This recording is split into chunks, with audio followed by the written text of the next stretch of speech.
Hola, buenos días, buenas tardes y buenas noches a todos los que nos ven en las redes sociales de Moderna Legal en esta nueva sesión del podcast, donde estoy muy contento de tener como invitado al doctor Gustavo de Lira López, un amigo personal casi de toda la vida ya, y que nos viene, más bien, venimos a reflexionar sobre temas médicos, temas de propiedad intelectual, que debo decir y anticipar que durante siempre nuestras conversaciones y pláticas casuales siempre acabamos platicando de lo mismo. Un gusto, amigo. No sé si puedas presentarte, quién eres, qué haces, tus pasiones, si nos puedes platicar un poco de ti. Pues bueno, mira, primero yo muy contento, muy feliz de estar aquí contigo. Armando, la verdad es que, como tú bien dices, este tipo de conversaciones yo creo que vamos a tener en el podcast no es algo diferente a lo que hacemos cada vez que nos reunimos, cuando empezamos a platicar de cualquier tema y al final de cuentas los temas nos llevan a nuestras áreas de interés. El mío siempre ha sido la cuestión de la salud y la educación, el tuyo, el derecho y la propiedad intelectual. Entonces, creo que esto va a ser un ejercicio que nos puede traer mucha remembranza sobre algunas reuniones que hemos tenido. ¿Quién soy yo? Yo soy Raúl Gustavo de Lira, soy médico de profesión, tengo una especialidad en pediatría, otra en medicina crítica pediátrica, ejerzo la medicina crítica, ejerzo la pediatría tanto en medio público y privado y además de eso me desempeño también en las cuestiones docentes, soy profesor del pregrado de medicina. Me gusta mucho, siempre me ha gustado la docencia, es algo que siempre hemos compartido. Y la verdad es que creo que este tema de la propiedad intelectual y la medicina pueden dejar también un granito de arena e inquietudes y resolver, ¿por qué no?, muchas dudas de algunos otros interesados y entre ellos alumnos que tú tengas, alumnos que yo tenga, yo creo que van a ser también, junto con el público general que sigue tus redes sociales, van a ser o se van a sentir muy favorecidos pues vamos, de estos temas.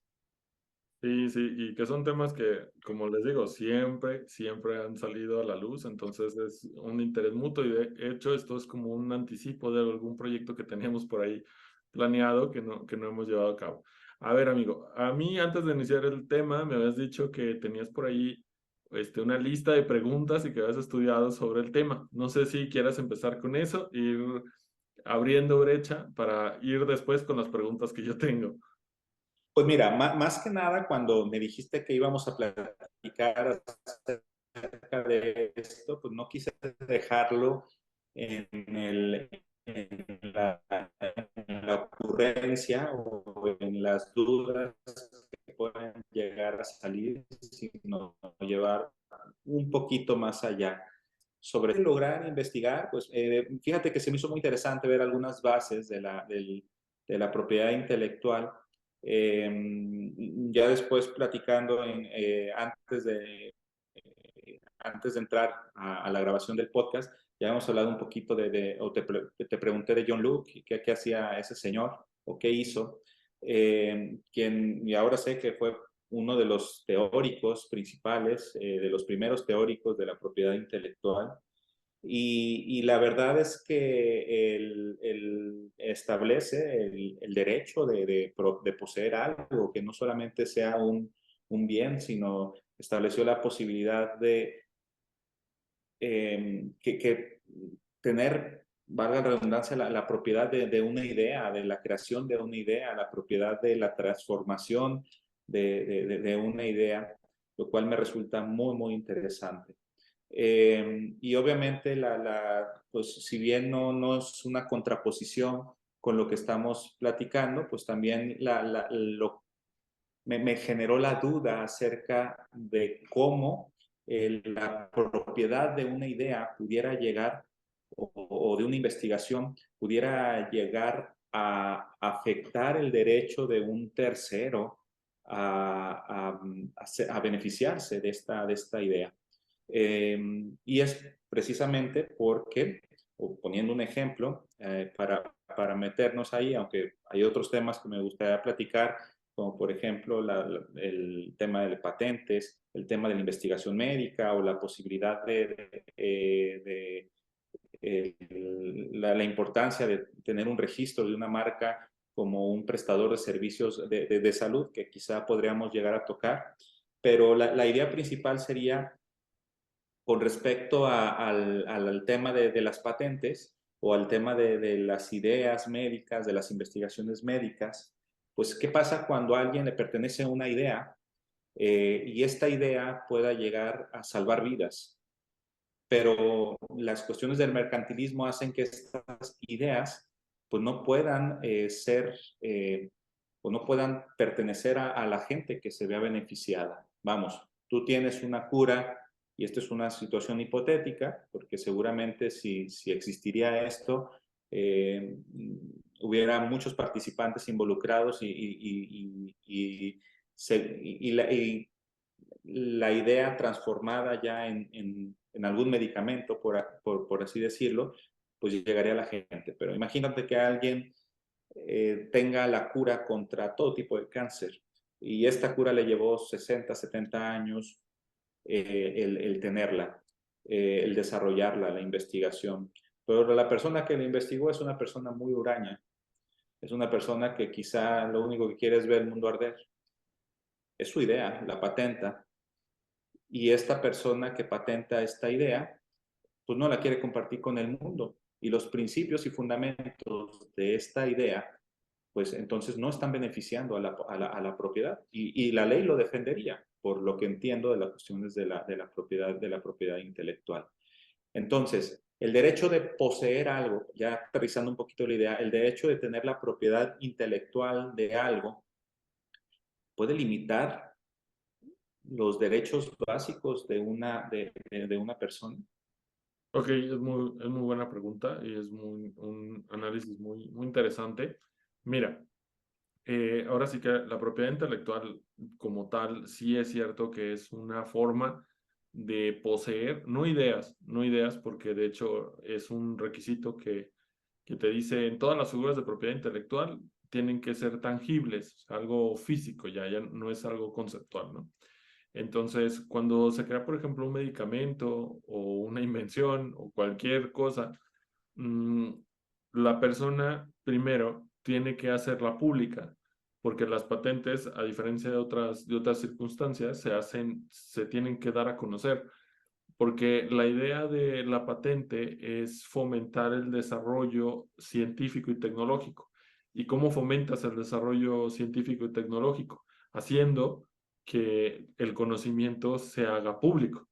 Entonces, cuando tú tienes una idea o algo que puede ser patentable, el primer requisito es cuando presentas la solicitud se tiene que publicar en las gacetas, ya sea tanto de México, si el invento es de aquí, o de cualquier de otro país del mundo. Y esto se acumula incluso en una base de datos de la Organización Mundial de la Propiedad Intelectual, la OMPI, en donde incluso se pueden consultar todas, tanto de tecnología como de medicamentos. Entonces, de esta manera, elevas como el punto de partida. No sé si puedo explicarme con esto. O sea, si estamos aquí, pero una persona inventó algo que lleva la ciencia y el estado de la técnica un poquito más adelante, ya este es el punto referente. Entonces, otra persona ya conoce cómo lo inventó y puede aventajar y subir un poquito más el estándar. Esa es la idea del término de las patentes. Ahora, ¿cuál es el beneficio que tienen? ¿Son exclusivas? Sí, son exclusivas, pero las patentes, precisamente las patentes, tienen una vigencia de 20 años. Normalmente son 20 años. ¿Para qué? Para que la pueda comercializar, la pueda explotar y pueda sacarle el beneficio económico que corresponda a su inversión. Después de 20 años, las patentes expiran su vigencia y estas se hacen del dominio público y cualquier persona puede utilizarlas o explotarlas comercialmente. O sea, ya no necesita la licencia. En términos médicos, esto es algo delicado porque las investigaciones que se llevan para autorizar un medicamento son muy largas. ¿Y cuál es el tema que hay con las cuestiones médicas? Cuando tú presentas una solicitud de una patente de medicamento, también tienes que presentar el examen clínico, las pruebas clínicas, y se tarda bastante tiempo eh, en el trámite. Estamos hablando de que bastante tiempo son 12, 13, 14 años en pruebas. Entonces, cuando ya se autoriza la patente, todo ese tiempo se te consume. Mientras está en trámite una vez presentada, se consume el tiempo de los 20 años. Entonces, en las patentes de medicamentos tarda, ¿no? 15 años más o menos en promedio. Después tú sabes que cuando ya tienes la patente, un laboratorio para poder comercializar tiene que incluirlo en el cuadro básico de salud para que los gobiernos puedan comprar la medicina porque son los principales consumidores y después tienen que conseguir el permiso de COFEPRIS. Entonces, en esta situación, una patente de medicamento está hablando de que los laboratorios tienen un margen de 2, 3 años para la explotación comercial de un medicamento patentado. Esta era la situación ordinaria de este tema. Lo que sucedió con la última reforma a la ley, que de hecho fue presionada por Estados Unidos, fue que a los laboratorios médicos especialmente, o sea, la mayoría sabe que fue dedicado para esto, se agregó un tema, una extensión que se le llama certificado complementario. Y te dice que cuando las patentes tarden más de 5 años en otorgarse en trámite, pues la ley les va a compensar 5 años más de vigencia. Entonces, en vez de 20, van a ser 25. Esto obviamente está dedicado completamente a la industria farmacéutica y el único punto en contra de esto es que el gobierno mexicano decía que los medicamentos van a tardar más tiempo en hacerse genéricos y por lo tanto van a ser más caros. Entonces, más o menos esta es la situación que tiene que ver con los medicamentos. No sé cuál es ahora tu opinión, amigo, en relación con esto. Fíjate que se me hizo muy interesante y lo que me comentas, y muchas de las cosas que comentas quizá le dieron más perspectiva a la revisión que hice. Primero me surgió una duda y te la voy a tirar así, a ver cómo, a ver, bueno, seguramente es cuestión cosa que vas a poder resolver. ¿Qué se publica? O sea, se tienen que publicar cuestiones muy genéricas, muy generales, o prácticamente cuando haces una patente tienes que llevar todo tu investigación, y esto lo puede ver alguien más, o sea, es público, o hay algunos datos que se reservan. Esto es una situación que me surgió porque me puede parecer eh, delicado el hecho de que alguien se la pase investigando 20, 30 años algo y lo tenga que exponer a la luz, y vamos, lo que puede llegar a sacar de beneficio, o sea, un laboratorio ya, o un ente público, un ente privado, pues va a ser muy poco, ¿no? Y eso me va a dar, tu respuesta seguramente, yo creo que me va a dar pie ahorita a otra idea que te comento, pero bueno, te dejo. Ok, ¿qué se publica? O sea, hay un formato que es la solicitud de la patente, ahí vienen los datos generales de cómo funciona el invento. En cuestiones de fármacos o en cuestiones médicas existen 3 patentes, amigo. La del principio activo, la fórmula del medicamento. Otra es una patente especial que le llaman de segundo uso, ¿sí? Esta es de medicamentos, tú lo debes de entender mucho mejor que yo. Hay medicamentos que sirven para algo, pero con una prescripción especial pueden servir para aliviar o remediar una enfermedad distinta de aquella de la que están destinados. Por ejemplo, el Viagra. De eso, para eso era esta patente. Y la otra es acerca de cómo se fabrican las pastillas. Entonces, cualquier tipo de estas patentes se tiene que poner, se hace una solicitud y tienes que describir todo. O sea, cómo funciona, cómo está compuesta. En el caso de los medicamentos, el expediente, la información que se reserva es la información sobre las personas o los tratamientos personales, los datos personales que pudiera haber, pero en general es un documento donde se describe de manera detallada cómo funciona. ¿sale? No te puedo decir con muchísimo más detalle porque es algo que incluso yo como abogado no sabría explicar, o sea, son cuestiones que aquí tienen que ver incluso hasta los químicos, ¿no? No, ni siquiera creo que los médicos también estén como tan finos en este detalle. Entonces, literalmente se Sí. pone todo y se publica, y si se hace público, se puede consultar. Tú mismo puedes buscar en la página del INPI la información acerca de los medicamentos que están protegidos, ¿sí? No, pues es que me parece increíble, bueno, me parece muy, creo que no había escuchado esto, me parece muy, muy novedoso lo que me comentas, al menos para mí, para ti es una cosa muy habitual, pero es como si tú creas la receta del pastel más sabroso del mundo y pues ni modo, ya la tienes que publicar.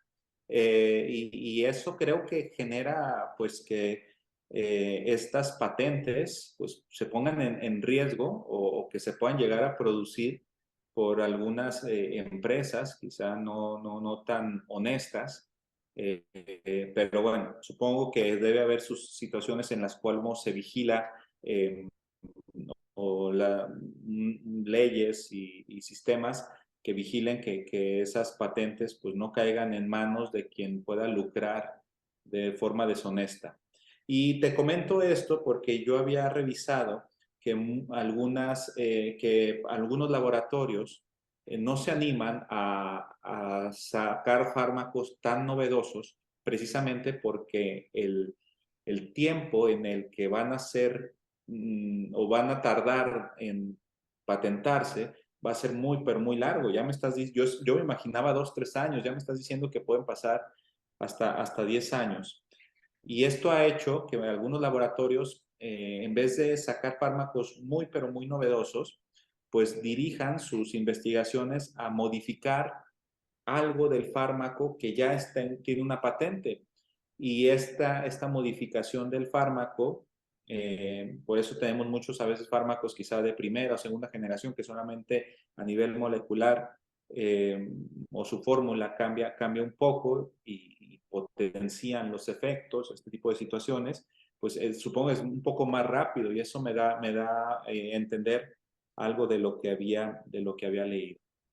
Pues bueno, yo creo que me parece todo un tema esto y ahora entiendo por qué pues las empresas están tan interesadas y esta situación que también revisaba, que las empresas farmacéuticas son las empresas que gastan más en la cuestión de investigación y ahora veo que el tiempo que pueden sacar de provecho a nivel mercantil, a nivel económico, no es tanto como el que yo podría pensar. Ujú. Y quizá esto hace eh, pues, que los medicamentos, al tratar de protegerlos más, pues generen una situación en donde la salud no sea o no se democratice, ¿no? O sea, no llegue a todos de la misma manera. Y va incluso en contra de algunos preceptos que nosotros podemos pensar como lo mejor. Yo lo pienso así, que sería lo mejor. La salud debería ser un bien común, un bien en el cual eh, todas las personas pudieran llegar a acceder. Sin embargo, pues claramente esto nos hace que pues la salud y el acceso a algunos medicamentos pues es una cuestión más de privilegio eh, que de derecho. O que, bueno, no sé si quizás los términos no son tan los más adecuados, pero sí es una situación que hace que el más privilegiado, el que pueda acceder a estas patentes que son más caras, pues tenga las mejores posibilidades. Y aquí tú crees o no sé si haya mecanismos que eviten que esto pase, hay organizaciones que trabajan en conjunto, porque creo que no acabo de descubrir el hilo negro, seguramente es una situación afina pues, a todos los países. Sí, mira, o sea, realmente es un tema que yo estoy de acuerdo. De hecho, ahora con el certificado complementario, pues las patentes van a durar más tiempo, ¿no? O sea, los medicamentos van a ser más caros durante más tiempo, por lo menos los más nuevos. Esto fue una de las discusiones que hubo cuando se implantó el TEMEC, el tratado nuevo con América del Norte. Canadá, por ejemplo, es el país mayor productor de genéricos del mundo, y ellos también decían, oye, pues es que si las farmacéuticas van a tener más tiempo, pues a mí me va a afectar en mi mercado. Y en México, pues todavía más, ¿no? O sea, el más madreado de los tres, pues va a decir, oye, pues la gente no va a poder comprar esto. La única, digamos, como solución que se encontró, por lo menos en términos legales, fue que en la situación antes de esta ley, cuando salía un medicamento, cuando un medicamento vencía en los 20 años de la patente, si los genéricos querían producir ese mismo fármaco, después de los 20 años, tenían que empezar el trámite con la COFEPRIS. Y pues ya sabes que el trámite de la COFEPRIS pues tarda un añito, 2 añitos más en lo que se produce. Ahora lo que te dicen es, oye, tú, laboratorio genérico, si te interesa producir uno de estos medicamentos que ya van próximos a vencer su vigencia, empieza a hacer las prácticas o empieza a hacer la fórmula, porque no puede ser la misma fórmula que el laboratorio, o sea, tiene que ser una, digamos, similar. Entonces empieza a hacer los permisos, autorizaciones, para que cuando venza, tú ya tengas el permiso de la COFEPRIS y ya puedas, luego que se venza la patente, ya puedas ponerlo a la venta. O sea, ese fue como el equilibrio que trataron de hacer, que los genéricos pudieran antes de que se venciera la patente, hacer las prácticas, todos los permisos, para que terminando los 20 o 25 años, ellos puedan vender casi que al minuto uno los medicamentos. Es la única, digo ahorita que se me ocurre, la única como concesión que hubo en este tema que se negoció en México. Sin embargo, no hay más. Habrá que ver, digo, se implementó en 2020. Este tipo de cosas tienen sus efectos más a largo plazo. Habrá que ver cómo se va viendo en el tema de la venta, la distribución de medicamentos, ¿no? Medicinas. Para empezar, ahorita, pues el país tiene desabasto general de medicamentos. O sea, el cuadro básico es muy pequeño, insuficiente en muchos casos, diría yo. Entonces, estamos hablando de medicamentos muy nuevos que la mayoría de la gente ni siquiera no es que no los necesite, ni siquiera puede acceder a ellos, ¿no? Esa es como que es la problemática general que hay. Sí, ¿no? Y es algo que nosotros vivimos en medicina. Vemos ya en esta situación del mundo globalizado, que no es nada nuevo. Desde hace 20 años, pues hemos visto que la experiencia que se tiene con tratamientos terapéuticas que se aplican en otros países, llegan a nuestros países de Latinoamérica y no se diga a otros países, sobre todo en el continente africano, de manera con un rezago importante. E incluso hay disparidad en algunas guías de tratamiento donde ya una enfermedad se maneja de alguna forma y uno ve la posibilidad de implementar esos mismos tratamientos aquí mismo en México y no es posible porque no cuentas a veces con los recursos tanto farmacéuticos como también de monitoreo o estudios que se puedan llegar a hacer. Eh, ahí, Armando, hay una situación, yo había leído que en caso de que eh, hubiera una situación de emergencia, que fue algo que creo que pasó con el COVID, era otra circunstancia además de la emergencia. Bueno, pero al final de cuentas el punto era que si el gobierno consideraba que era una situación de prioridad nacional, eh, no sé si se pierde la patente o la patente se tiene que donar o si el gobierno compra y genera eh, a, quiere y paga por esto. No sé, pero se puede exentar la propiedad intelectual, la patente. ¿Qué opinión me tienes sobre esto? Contestando a tu pregunta, amigo, sobre si se puede, cancelar una patente de invención. Mira, la verdad es que nunca ha pasado en el país. Es una situación extraordinaria, como bien mencionas. Sí está previsto, se llaman licencias por causa de utilidad pública, así se llama. Cuando en una cuestión de una emergencia, por ejemplo, una epidemia, es necesario porque la persona que tiene la patente no alcanza a producirlas, no alcanza, por ejemplo, hablando de un medicamento, una vacuna, no alcanzará a producirlas para satisfacer la necesidad que tiene el país. Lo que se hace es se suspende el derecho de la patente para que el Estado le permita a terceros, ¿sí? A otros laboratorios, fabricar los fármacos, por ejemplo, las vacunas, para atender la emergencia nacional. Y una vez que está atendida y ya se recuperó, entonces se deja, o sea, ya se reactiva la patente y otra vez ya solamente lo puede hacer una sola persona. Ahora me vas a decir, bueno, ¿y por qué los demás lo van a poder hacer? Porque ya lo conocieron, porque las patentes, como te digo, son públicas desde el momento en que se presentan.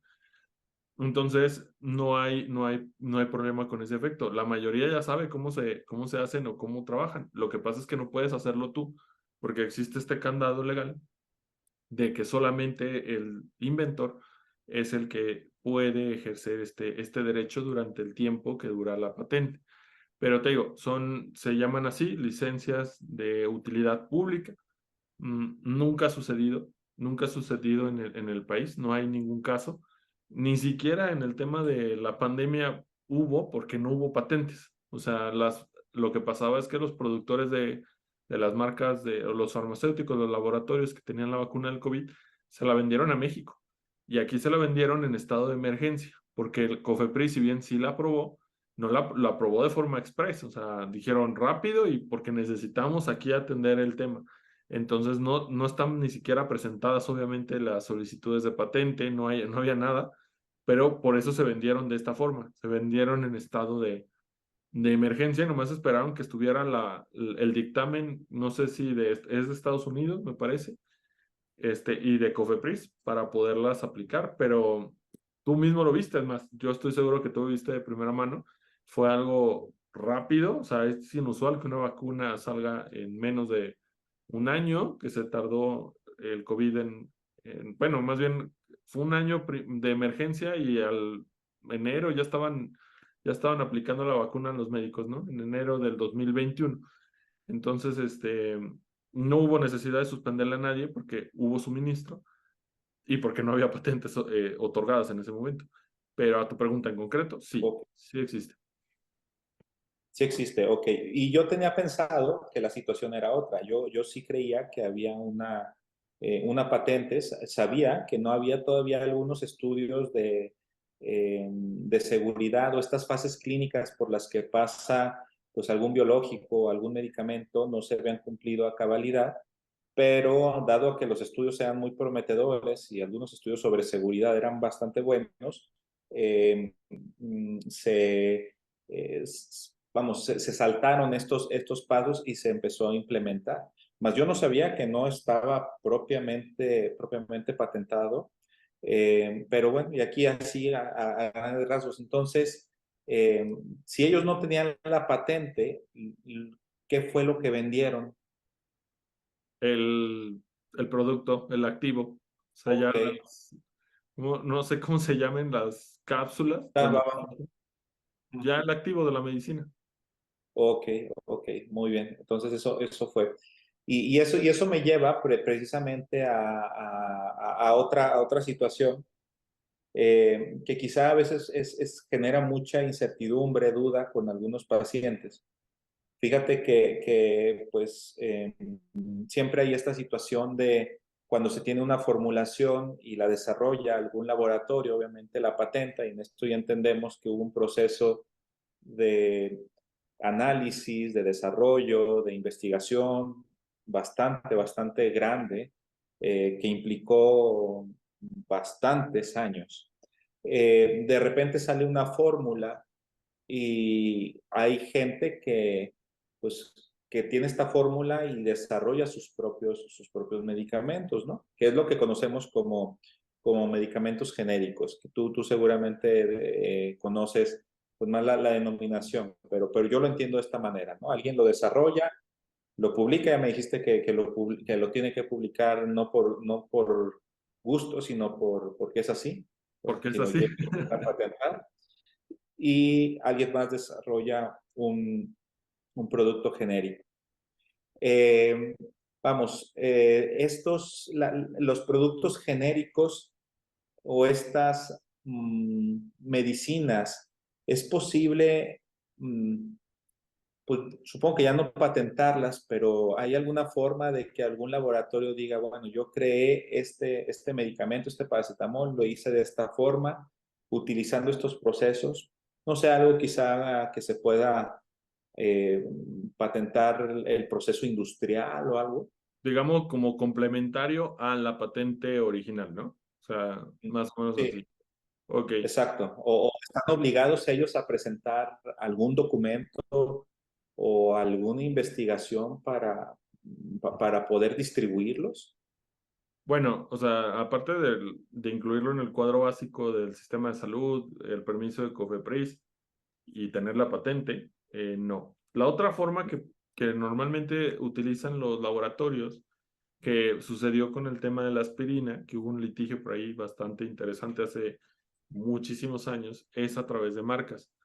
O sea, es que a tu medicamento que está patentado o y que incluso ya es genérico, o sea, en el sentido de que otros lo pueden hacer, tú le pongas tu propio nombre comercial con el cual lo puedas vender para que la gente lo identifique y diga, ah, es que, por ejemplo, la aspirina solamente lo hace tal laboratorio, entonces yo quiero este y no el genérico. Eso es la otra forma de proteger los medicamentos, o sea, a través de las marcas comerciales, la marca de laboratorio o una marca propiamente dicha para ese medicamento en específico, dígase aspirina, por ejemplo, eh, poderse vender y que la gente lo ubique. Esa es otra forma de protegerlo. Sí, claro. Aquí, amigo, te quiero hacer Sí. una pregunta de algo, tu opinión Ajá. además. Mira, en un curso que tomé hace unos mesecitos, en Estados Unidos se está viendo el tema de, ok, hay patentes que cumplen los requisitos de patentabilidad, tal, o sea, legalmente son válidas, ¿sí? Pero éticamente no son válidas. Y un ejemplo en específico es una patente que hubo sobre una cápsula de suicidio. No se ha escuchado de ella, pero literalmente es una cosa donde se sienta una persona como que te tapa y avienta aire y una cuestión así para que la persona se muera en ese momento mientras está dentro de la cápsula. Obviamente en Estados Unidos hay una discusión sobre este tipo de inventos, porque dicen, a ver, legalmente no tiene problemas, o sea, legalmente es válido hacer algo así, pero ¿qué tal éticamente? O sea, éticamente ¿se conviene que el Estado dé un derecho sobre un invento de esta naturaleza? ¿Cuál sería tu opinión? Pues mira, la verdad voy a hablarte, y aquí lo repito desde la opinión, como tú me lo dices. Todo tiene, si estamos hablando de las cuestiones médicas, todo tiene algunos principios, y uno de los principios básicos de la medicina y de la salud es las acciones que tomemos sirvan para promover la vida y sean situaciones que tengan un beneficio ulterior. Primero, obviamente, no hacer daño, que es el principio hipocrático principal, primum non nocere. En este sentido, pues habrá que ver la beneficencia que se tiene de este tipo de desarrollos. Eh, es posible que haya gente que mm, quisiera practicar el suicidio asistido o la eutanasia, pero incluso para poder hacerlo, pues tendría que pasar primero por las cuestiones legales propias de cada país las constituciones que establecen y cuidan el derecho a la vida. De hecho, es por eso que hay tanto discrepancia con la eutanasia y solamente algunos países pues se han pronunciado porque se realice. Lo mismo pasa con la cuestión del aborto, ¿no? Entonces, primero, pudiera haber una barrera legal para considerar que la utilidad o hay un beneficio sobre esto, ¿no? Es posible que en países en donde la eutanasia, el suicidio asistido, sea una situación que, que se pueda dar, pues pudieran llegar a pasar este filtro, ¿no? Pero el filtro quizá más importante será el que para que un medicamento, una situación terapéutica o incluso un instrumental médico, una herramienta médica, se pueda llegar hacia los pacientes, tiene que pasar por una fase de investigación. Y estas fases de investigación siempre tienen sus principios en las cuestiones bioéticas. Es algo que muy tempranamente aprendemos en medicina, ya que la gran mayoría de los protocolos de investigación están protegidos o siempre tienen que pasar por un filtro de un comité de bioética. Y existen varias cláusulas el, para, vamos, los principios de Helsinki, la declaración de Edimburgo, todo ese tipo Sí, o sea, de manera ya difícilmente filosófica un... que se tiene Ajá. para generar una situación en la cual lo pase o obtener un filtro bioético. Ujú. Y además de tener este filtro bioético, pues los fármacos pasan por cuestiones de seguridad, eh, de ver que si no hay algún efecto adverso. Y esta situación, pues no la podrían tener este tipo quizá de instrumentales. ¿Cómo puedes pasar quizá un filtro de bioética y cómo vas a construir tu evidencia para saber que ese método es seguro? Yo me imagino me imagino construyendo un estudio en el cual se le tenga que decir a juntar 50, 100, 200 personas que acepten ser Hacerlo. los participantes en esos estudios y bueno, ¿de dónde van a recoger los datos, ¿no? ¿Cómo van a, imagínate, medir si eso les causó dolor, les causó angustia, si esa situación les generó, capaz que de los 200 sujetos en 195 fue efectivo y en 5 no, y en vez de obtener el resultado deseado, pues salió Genera peor otro. O sea, salió peor. exacto. Sí, claro, claro, claro. Entonces, me parece que es complejo, vamos, se puede, supongo se puede patentar. No sé si hay instrumentos de tortura que en la antigüedad se hayan patentado, pero no me parecería muy inventos. Seguramente no está buscando ver el mundo arder, sino brindarle una solución a la gente que está sufriendo, ¿no? A la gente que está en una situación en la cual ellos mismos hayan decidido terminar con su vida. Pero saliendo obviamente de las cuestiones que se pudieran prestar pues a malentendidos, pues lógicamente existe creo que bastantes limitantes. La cuestión legal, que es un salto, la cuestión de los códigos de bioética y la otra, la construcción de estudios que nos aseguren la seguridad, que vean que sean seguros, que cumplan sus expectativas de las personas, que logren el cometido de manera adecuada y para esto se tienen que construir estudios que van a ser muy difíciles de hacer. Por eso muchos medicamentos no ven la luz, porque precisamente no pasa, o medicamentos o alternativas o terapias no pasan porque pues carecen de las construcciones mmm, básicas de la metodología científica para poder establecer pues, protocolos adecuados para ello. Entonces, Sí entiendo la cuestión de que haya algunos inventos o algunas patentes que éticamente quizá no pasan o topan o tienen muchas barreras. Ujú. Será difícil, pero bueno, se puede construir, yo creo que nada más es cuestión de construir un sistema para pues, atender estas necesidades. Puede ser que en algún momento, pues, esto visto desde otra óptica, pueda resultar en algo, pues, pues bueno para las personas que deseen hacerlo, siempre y cuando cambie nuestra concepción de la realidad, que ahorita se ve difícil considerando las legislaciones a nivel mundial. Ok, de acuerdo, amigo. Ahora, vamos a terminar el tema de las patentes, porque nos quedan otros dos temas y aprovechar ya lo que falta del podcast. Ahí había un tema sobre las marcas de los médicos, que normalmente no se usa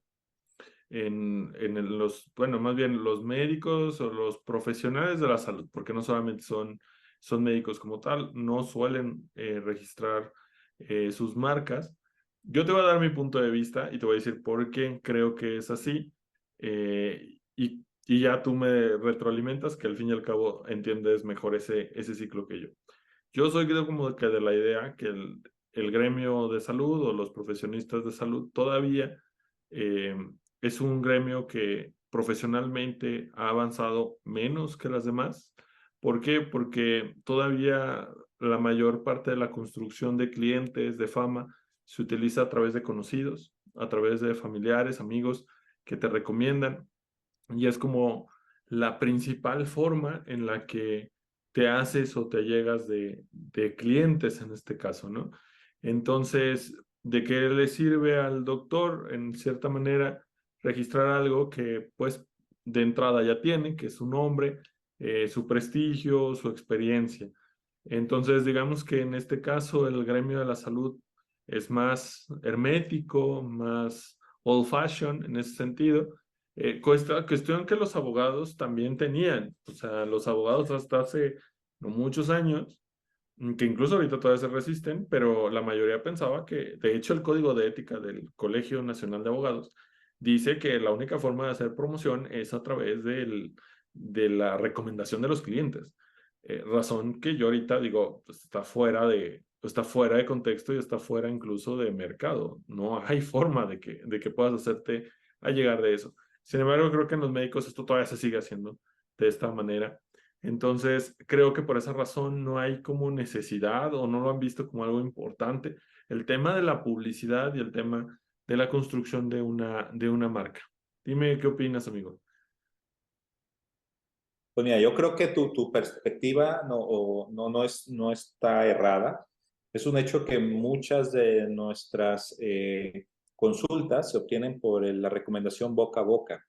Y la gran mayoría de los médicos nos reconocen por dos cosas: el nombre y la segunda es por alguna rama de la medicina que puedas llegar a practicar, ¿no? Tu nombre, medicina general, tu nombre, ginecología, tu nombre, pediatría. Y así es como se ha construido esto y hablando la, de la visualización de pacientes, de ver pacientes, de otorgar la consulta.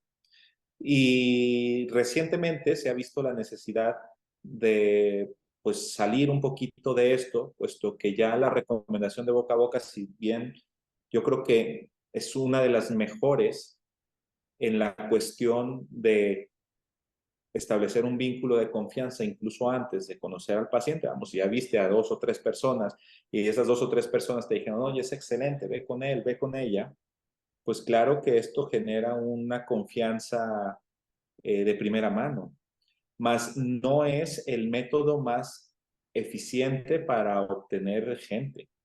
Si uno quiere obtener gente, pues ya la gente se informa a través de los medios electrónicos, ya busca en internet, ya mucha gente ve opiniones y no es diferente a contratar algún otro servicio. Si tú ves ves Amazon y vas a seleccionar el producto que vas a comprar, incluso aunque sean el mismo producto, pues ves las revisiones de quien te lo va a vender, ¿no? Y si es un producto similar, ves las diferencias que hay entre las revisiones. Y ya la gente está haciendo esto y me parece también bastante válido. Entra en juego cosas que antes no entraban en juego, como por ejemplo el hecho de que pues la recomendación de persona a persona pues era quizá un poco más seguro. Ahora, si te encuentras muy buenas opiniones en Internet o una o, vamos, pudieran resultar incluso, pudieran ser resultados de un muy buen trabajo de mercadotecnia y no tanto a veces de, de una recomendación de primera mano. Entonces, tiene sus riesgos, pero de todos modos es una manera más eficiente de acercar tus servicios a los terceros. Entonces, creo que sí vamos un poquito atrás, pero ya empieza a haber un poquito más apertura. Pero dentro de mis colegas que les he comentado la posibilidad de establecer o ver si ellos han patentado alguna marca, la verdad es que yo creo que son muy pocas personas porque no tienen el interés en ello. Ahora, recientemente ha habido casos en donde el nombre, que es tu marca, son casos de éxito y quizá ahí convenga el registrarlo. Y tú me vas a decir si conviene o no, y a eso voy. Hay algunos doctores que por salir en televisión y sobre todo ahorita en redes sociales, en TikTok, en dar algún consejo, en Instagram, se han hecho de un nombre y la gente les genera confianza incluso solamente por ver su contenido, por ver sus reels, por ver el YouTube y ver los shorts de YouTube. Ya dices, el doctor fulanito, el doctor fulanito. Y estos médicos han creado a veces una marca, un seudónimo, a veces utilizan su propio nombre y de repente ya vas a la librería y te encuentras libros con su nombre, te encuentras productos quizá de cuidado personal en donde están, ellos salen ahí. Vamos, no, creo que todavía no llegamos a un punto donde se genere una discrepancia entre, pues estás utilizando mi nombre de una manera inadecuada, pero creo que las cosas pudieran llegar a avanzar en unos 10 a 15 años, donde cada vez la opinión o la percepción que tiene la gente a través de las redes sociales se vuelva más importante y pudiera llevar a haber disputas por el empleo de algún nombre, de alguna marca, debido a la reputación que se ha generado un tercero. Y creo que si pasa esto, pues pudiera resultar desfavorecido mm, El el título, médico el o médico, el ¿no? personal de salud que está haciendo esto. Y Sí. aquí, nada más para terminar, tú alguna vez me dijiste que la posibilidad de registrar tu marca a veces se vale o se sustenta en en el deseo que tú tienes de que esto explote, de que sea importante. Y esa es una frase que la dices de una forma distinta, ahorita la dirás, pero a mí me quedó muy claro, vamos, si tienes una marca, si quieres generar un servicio, pues qué mejor que sea tuyo, ¿no? Y si esto se hace más grande, pues que puedas pues contar no solamente con los beneficios, sino sobre todo proteger tu reputación. Al rato un cuate se vuelve famoso y le van a poner su nombre a un producto que quizá no o que él no promovería por cuestiones de principios, pero yo creo que si el otro lo patentó primero, pues el otro ya la tiene de perder. No sé, son ideas muy vagas. Creo que todavía falta mucho tiempo para esto, pero pues yo creo que si algo nos ha enseñado la vida es que nos alcanza muy rápido. No, y sabes qué, o sea, estamos hablando de que ahorita o sea, la mayoría de las personas que son tus clientes o tus pacientes, así le llaman ustedes, los pacientes, pues están, más o menos podríamos estar hablando que de tu edad, a lo mejor un poco más arriba, o sea, en un promedio más o menos entre esto, ¿no? De los que son padres, por ejemplo, entre 40 hacia 40, 30 y a lo mejor alguna hay rezagadillo de 20 años. Sin embargo, en unos 10 años estás hablando de que los que están ahorita en la prepa, los que están ahorita estudiando, van a ser los que van a ser tus pacientes. Y estos pacientes, estos chicos nuevos, no ven las cosas de la forma tradicional con la que nosotros lo veíamos. O sea, a nosotros nos tocó un mundo que ya no existe, o sea, en el sentido de cómo conoces y cómo recomiendan las cosas.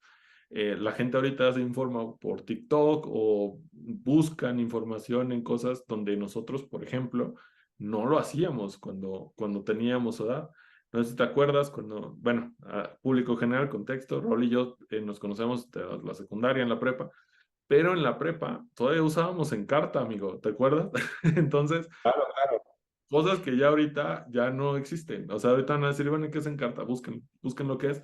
Pero a lo que voy es un público y son mundos diferentes y hay que adaptarse a estos mundos. Tener una marca registrada de un profesionista es recomendable, de hecho es muy segura porque ahí no hay que hacerle tantos estudios, porque es tu nombre y la ley te reconoce el hecho de usar tu nombre como imagen comercial, entonces es un 80-90% seguro que te la van a otorgar, salvo que te llames de una forma en la que todo mundo se llame, ¿no? O sea, que tengas un nombre demasiado genérico. Y para eso lo único que te pide la ley es que te distingas, o sea, que hagas algo, le pongas una imagen o algo para poderlo hacer diferente. Pero tener una imagen comercial implica precisamente lo que estás diciendo. Bueno, ¿qué tal que si quieres lanzar un libro? Ya generas contenido. Ahora, tu consultorio crece, amigo. Ya no eres solamente tú, tienes 4 o 5 doctores y lo que quieres hacer es como crear una franquicia con tu nombre, donde tú eres como el que, digamos, como el que controla o el que coordina, pero pues ya no haces como que todo el trabajo. ¿O qué pasaría si una persona igual o un médico igual o que se llame parecido a ti se trata de colgar de tu fama o utiliza elementos gráficos? Yo tengo un asunto parecido a ese. Utiliza elementos gráficos o nombres parecidos a los tuyos para tratar de colgarse de tu prestigio. El ámbito de salud, por mucho que vaya detrás en las cuestiones comerciales, está inmerso dentro del mundo actual y el mundo actual pide que si quieres destacar, si quieres llamar la atención, ser distintivo, lo mejor es que protejas aquello que te distingue, en este caso tu nombre, para que de forma preventiva no vaya a pasar nada después. O sea, sepas que si hay alguien que trata de colgarse del mismo, que trata de que es una cuenta falsa que sube tu mismo contenido y los direcciona a otro lugar, puedas defenderte. Porque si tú me dices ahorita, por ejemplo, que haya otra persona que se hace pasar por ti en Facebook o en Instagram y que está mandando a los clientes a otro lugar donde no eres tú, me llegarías y me dirías, oye, pues, ¿qué puedo hacer? ¿No? O sea, legalmente, ¿qué puedo hacer? Y te diría, pues, no mucho. O sea, ¿por qué? Porque no hay la protección legal que se necesita para poder ejercer las acciones correspondientes. Solo a través del registro, solo a través de la protección de la propiedad industrial podrías ejercer este tipo de acciones. Y creo que cuando un doctor tiene cierta fama, no hablamos de los más famosos, sino ya cierto prestigio, pues no estaría de más. O sea, no es algo que tampoco les vaya a hacer más pobre. A lo mejor con un día de consulta sale lo que paga el trámite y con eso tendrían más seguridad sobre el tema. Pero es protección, o sea, es para garantizar que lo que tú estás haciendo abone a tú mismo, a tu propia imagen y en caso de que hubiera algo que pelear, pues tengas las herramientas para poderte defender. Sí, y es que las generaciones cada vez, como dices, cambian. Yo lo he visto, yo soy pediatra, entonces veo, pues, veo niños y adolescentes, pero veo de las poblaciones también más jóvenes, son los padres, ¿no? Y muchos de los papás, mamás que me hacen la cita ya la hacen directamente de alguna plataforma o no la hacen como quizá la hace la gran mayoría de los adultos mayores de 40 años, que es a través de una llamada por teléfono. Y me pasa mucho que cuando los pacientes los padres son más jóvenes, es más el contacto por redes sociales, por plataformas de mensajería. Y cuando los padres son más grandes, es alguna llamada por teléfono, alguna llamada directamente al consultorio. Y creo que eso es algo que va a ir alcanzando al resto del gremio médico. Quizás los que somos o atendemos niños y jóvenes somos los primeros que nos vamos a enfrentar a eso. Pero tras unos 20, 30 años, esto va a ser una cuestión generalizada. Y creo que también el hecho del que tu reputación en redes sociales sea buena va a ser quizá una de las mayores virtudes que se puede llegar a tener, dejando de lado quizá creo que el consejo de boca a boca nunca va a estar de más, pero cada vez más la reputación en Internet va a cobrar una cuestión muy, muy relevante. En el entendido de esto, es que en algún momento, pues, también van a evolucionar las formas en las cuales se promocione algún producto, las formas en las cuales alguien aproveche este tipo de reputación, y también la forma de engañar a la gente va a evolucionar. Y no va a ser muy diferente tú como figura pública o figura en redes, eh, que en algún momento todos vamos a estar en las redes sociales, vamos a tener que estar o migrar a ofrecer nuestros servicios en redes sociales, y no va a ser muy diferente a lo que ahora están viviendo quizá los más jóvenes, o los problemas que están teniendo los más jóvenes que están altamente expuestos a Internet. Y aquí podemos pasar al tema de los streamers, de los que están ahorita generando un montón de contenido, y ver los problemas que ellos tienen. El hecho de que ya crearon una cuenta falsa y esa te redirige a algún lugar que crea entradas, y eso está haciendo ganar dinero a otra persona, o la situación de que te agarran tu contenido y ya no puedes monetizar ese contenido en caso de que te vuelvas un generador importante de contenido en Internet.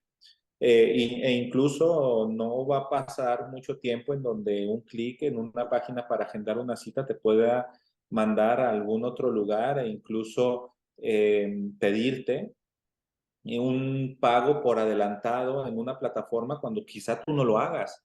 Y las personas de forma, pues por pensar que todo, por estar deshabituados a esto, pues lo generan, ¿no? Y al final de cuentas tu prestigio va a estar en riesgo. Y también la única forma legal de defenderte, pues para saber que no eres tú, es tener esto bien establecido.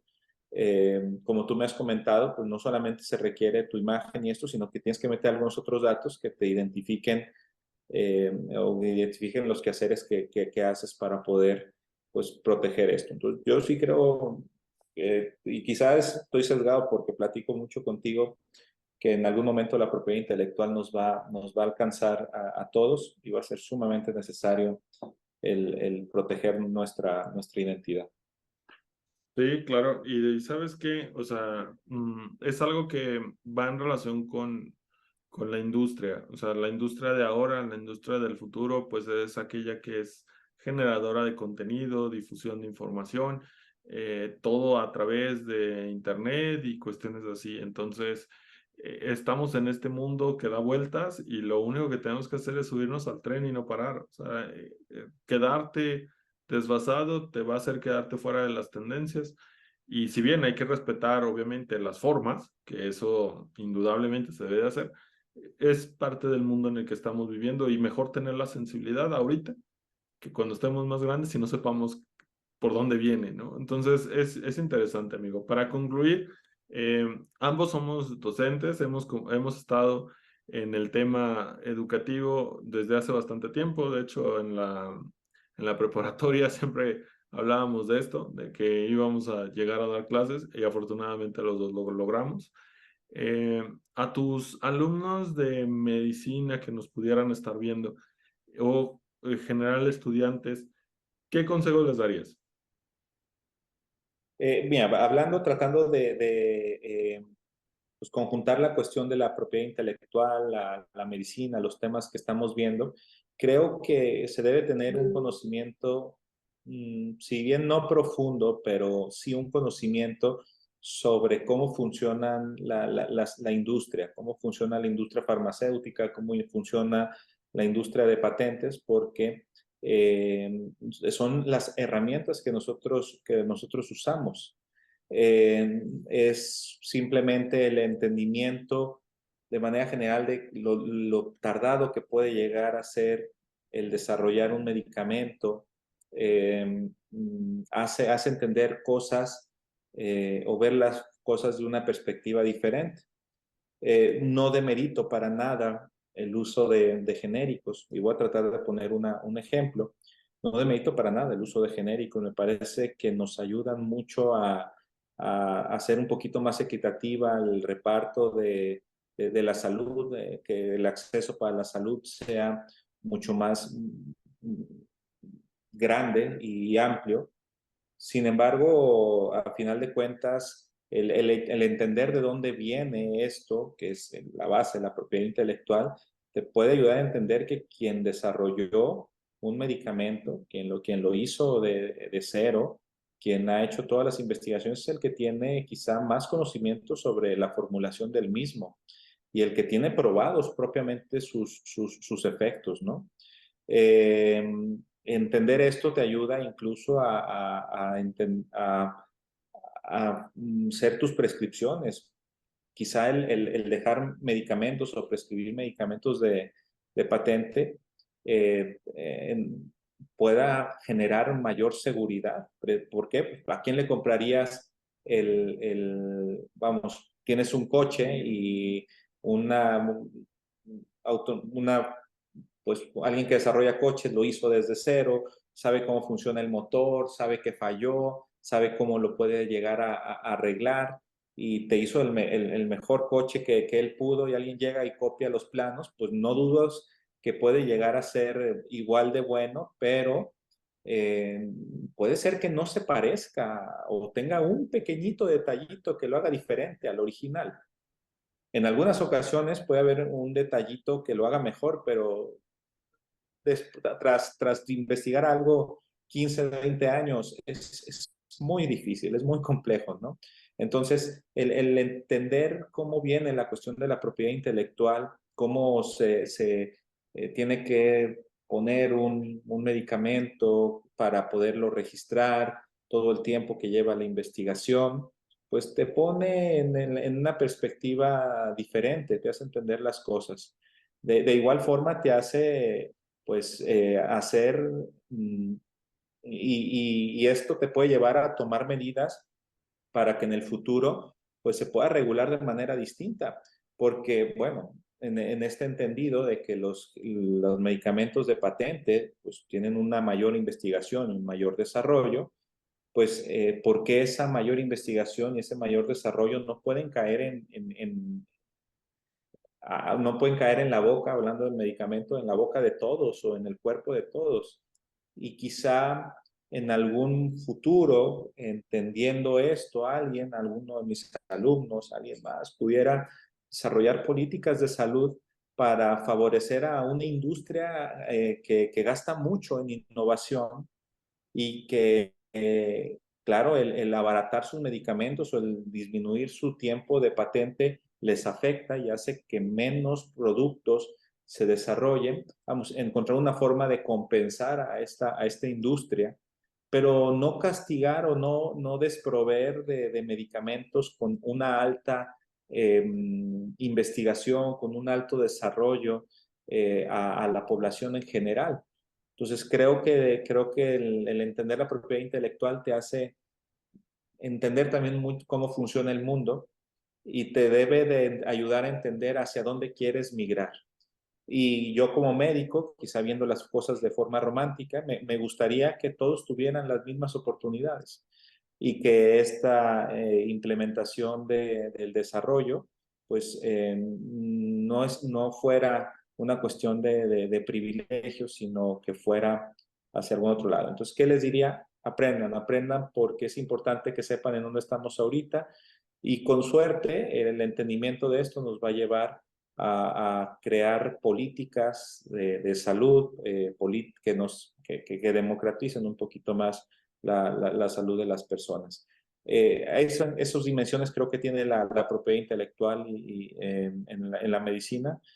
Además, obviamente, de la situación de poder proteger tu nombre, proteger tu propia marca, que también me parece relevante.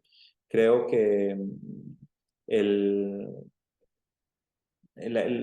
lo que me gustaría que se hiciera es que se cambie la forma de ver, incentivar la industria privada, eh, pero no desfavorecer a la población general. Yo creo que es muy diferente y quizás es una situación utópica, incluso hasta que se pueda ver desde dos puntos de vista, un punto de vista capitalista y mercantilista y el otro completamente social y quizá de, de izquierda, más cuestión de proveer Pues, toda la población de forma equitativa.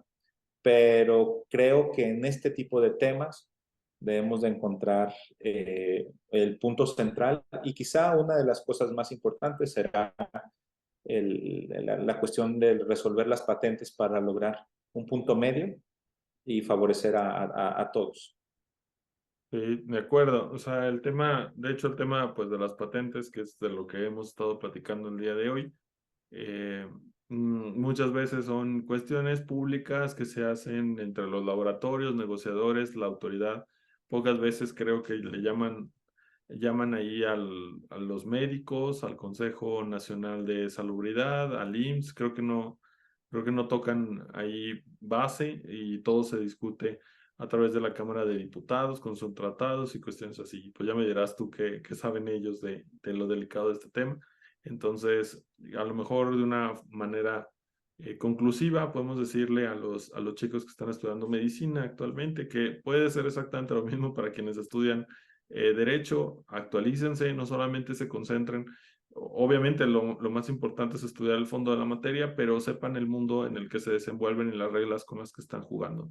Y si entienden esto, es muy probable que encuentren la forma de mejorarlo, porque siempre hay críticas, siempre hay cosas, siempre hay cuestiones de oportunidad y quienes tienen las herramientas para poderlo hacer, pues igual algo que a nosotros o a los que han estado creando las reglas, pues posiblemente se les escapó y que pudiera ser benéfico.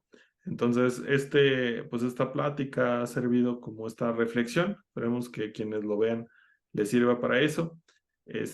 Otro punto más, ya para terminar, amigo, decirles a todos, Raúl se encuentra en Instagram, creo que su cuenta es Pediaclus, ¿sí? Y Y es, pues, Pediaclus, tú dime, amigo, ¿cómo te encontramos en redes? se llama Pediaclus, la página. Es una página que tengo en la cual se distribuye contenido meramente educativo para padres, para estudiantes de medicina, obviamente, gente que quiera tener un bebé. Se va a encontrar con algunos consejos para poder hacer un poquito más llevadera la etapa de crianza de los niños. Y ahí, obviamente, lo que les puedo ayudar con alguna duda. Espero les sean de utilidad los videos cortos a través de una técnica de microenseñanza, videos cortos a través de reels de menos de 90 segundos, pues poner algo de información que les sea útil para su día a día y a final de cuentas acompañarlos diariamente en el proceso de ser papás y mamás. Muchísimas gracias. Síganlo a todos. De todas maneras, dejo el enlace a sus redes sociales en la descripción del video para que de ahí se vinculen y lo vean directamente. Amigo, un gusto estar contigo el día de hoy. Espero que todos los que nos ven lo hayan encontrado igual de provechoso. Gracias por venir en esta segunda temporada. Pues no, muchas gracias por la invitación. La verdad es que es un tema en donde pues traté de poner mi opinión personal. Tú eres el experto, obviamente, en la cuestión de la propiedad intelectual.